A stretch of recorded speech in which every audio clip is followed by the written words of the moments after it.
మీరు ఇంత కష్టపడి ఏదో ఒకటి సమకూరుస్తారు కదా, 1 ఎకరం పొలమో 4 సైట్లు అయ్యో కొంటారు కదా, మనకి ఇంకా సుకుమారం వచ్చేసింది కదా బాడీకి.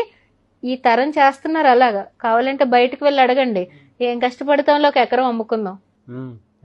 లేకపోతే కమర్షియల్ స్పేస్ నాన్నగారులు తాతగారులు ఏవో కొని పెడుతున్నారు కదా, రెంట్లు వచ్చేస్తున్నాయి కదా, ఏం కష్టపడతాంలే. You people are crazy, why are you working so hard? అంటే తల్లి తండ్రి పడే కష్టం పెయిన్ తెలియకుండా ఈరోజు పిల్లల్ని పెంచుతున్నాం. మనకు రీసెంట్ గా ఒక వాట్సాప్ లో ఫార్వర్డ్ మెసేజ్ వచ్చిందండి. ఒక వ్యక్తి ఒక మల్టీనేషనల్ కంపెనీకి ఇంటర్వ్యూకి వెళ్ళాడంట. వెళ్తే అక్కడ హెచ్ఆర్ రిక్రూటర్ అడిగారంట, ఇది చాలా పెద్ద company, you are very qualified for everything, నువ్వు జాబ్లో హ్యాపీగా జాయిన్ అవ్వచ్చు, 20 లక్షలు నీ ప్యాకేజ్, కానీ మీ ఫ్యామిలీ గురించి ఒక్కసారి డీటెయిలింగ్ చెప్పు అని అన్నాడంట. మా తల్లిదండ్రులు ఇనప వస్తువులు, ప్లాస్టిక్ డిస్పోజల్ ఇవి ఏరుకుని అవన్నీ వేస్ట్ డిస్పోజల్ అమ్మి నన్ను కష్టపడి చదివించారండి, అందుకనే నేను ఎలా అయినా పెద్ద ఉద్యోగం సంపాదించి వాళ్ళని బాగా చూసుకోవాలనుకుంటున్నానండి అని చెప్పాడంట ఈ ఉద్యోగానికి వెళ్ళిన వ్యక్తి. నీకు ఉద్యోగం తప్పనిసరిగా ఇస్తా, కానీ ఒక చిన్న పని చేసి పెడతావా నాకు అని అడిగారు. సరే ఏమన్నా చేస్తాను సార్ అన్నాడు. ఒక 3 రోజులు మీ అమ్మగారు నాన్నగారితో పాటు వెళ్ళి వాళ్ళు చేస్తున్న పని 3 డేస్ చేసి నువ్వు 4th డే రా, నేను నీకు జాబ్ ఇస్తాను అన్నాడు. ఫస్ట్ డే ఈవినింగ్ కండి, ఈ ఎంఎన్సీకి జాబ్ అప్లై చేసిన వ్యక్తి ఫస్ట్ డే ఈవినింగ్ కి చిన్న గాజు పెంకు గుర్చుకుని ఒక చిన్న ఐరన్ రాడ్ గీసుకునేటప్పటికి విలవిలవిల్లాడిపోయి హాస్పిటల్కి వెళ్ళిపోయి ఫస్ట్ ఎయిడ్ చేయించేసుకుని తల్లిదండ్రులు కాళ్ళ మీద పడిపోయి, ఇంత కష్టపడి ఇంత కోసుకుని ఇంత ఇనుముల గాజు పెంకుల మధ్యలో మీ రక్తాన్ని దారపోసి నన్ను చదివించారా అన్న పెయిన్ ఒక రోజు ఆ పనికి వెళ్తే తెలిసిందంటే ఈ పిల్లోడికి. వెంటనే కంపెనీ రిక్రూటర్ దగ్గరికి వెళ్ళాడు. సార్ మీరు జాబ్ ఇచ్చినా ఇవ్వకపోయినా వాళ్ళు నాకు కళ్ళు తెరిపించారు సార్, నా తల్లిదండ్రులు ఎంత రక్తం చిందించి నాకు ఈ రూపాయి సంపాదించారో నాకు ఇప్పటి వరకు నిజంగా తెలియదు. వాళ్ళు కష్టపడుతున్నారని తెలుసు కానీ చేతులు బొబ్బలు వచ్చేసి కాళ్ళు రాసుకుపోయేంతలా కష్టపడుతున్నారని నాకు తెలియదు సార్.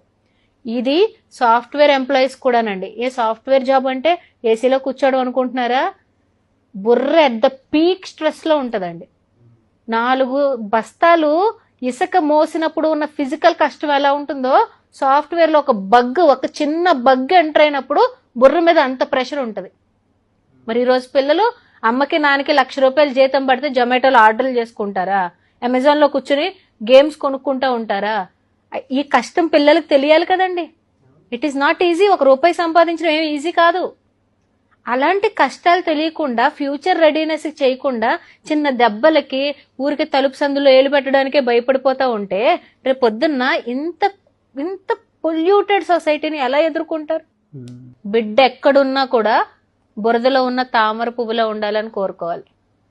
వెళ్ళాలి, బురదలో పాడేయాలి, కానీ మన పిల్లోడు తామర పువ్వులా ఉండాలి. మన పిల్ల అలా వికసించాలి.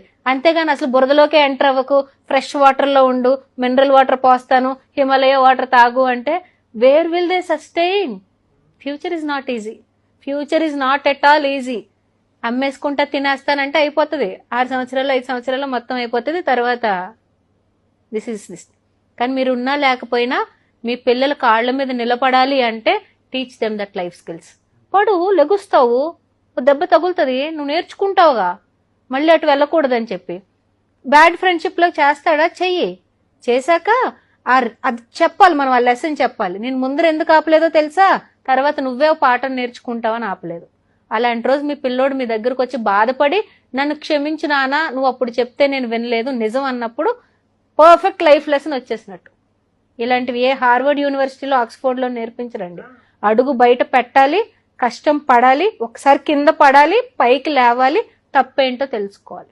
Thank you so much doctor Ashlesha గారు.